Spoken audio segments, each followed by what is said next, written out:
Oh, folks. Oh, folks. Have I got some awesome shit for you today. Okay, so, remember how I tell you guys that you always want to re-examine evidence and court transcripts and all that fun shit?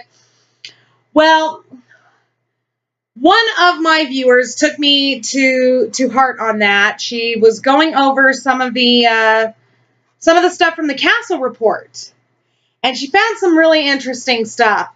And yeah, really sort of like a what the fuck? So let's go through this. I'm sure you guys are going to be really, really happy with what I've got here for you. Yes, I keep switching back and forth between screens, primarily because I can't find my paper for my printer, so I'm having to do all of this online, so don't get too pissy with me. Okay, so this is page 152 of the CASO Report, and this was recorded. This was the reporting officer on this is Deputy Jeremy Hawkins.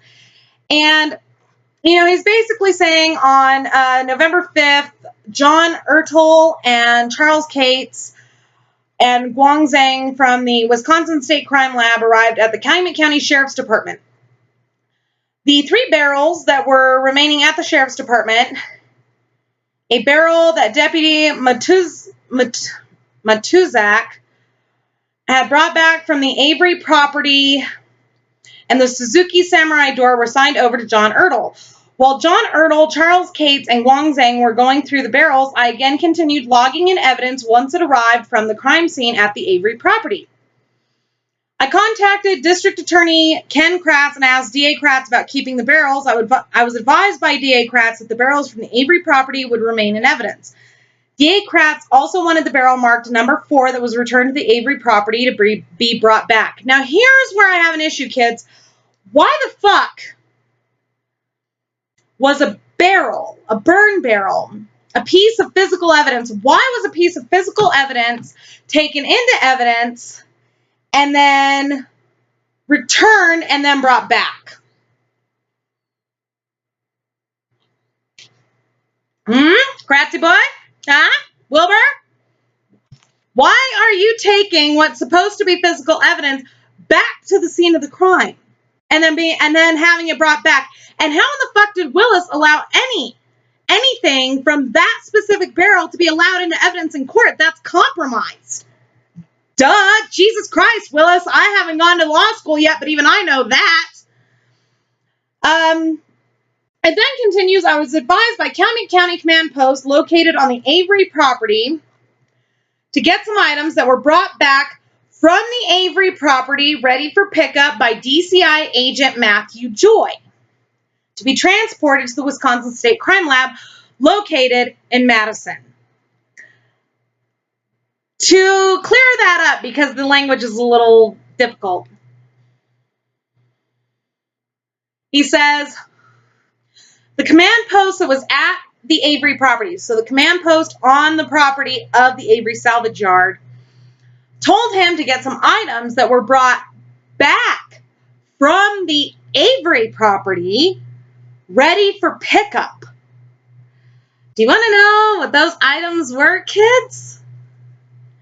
A toothbrush, a chapstick, a lip moisturizer, and a hairbrush.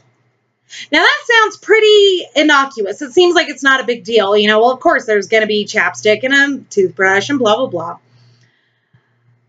Jody lived there. Of course there were going to be these girly things. Until you look at the third item that is being asked to be brought and transported to the Wisconsin State Crime Lab, and that was claimed to have been found on the Avery property. A maroon case containing a vibrating sexual device. Boom, bitch! They fucking planted it!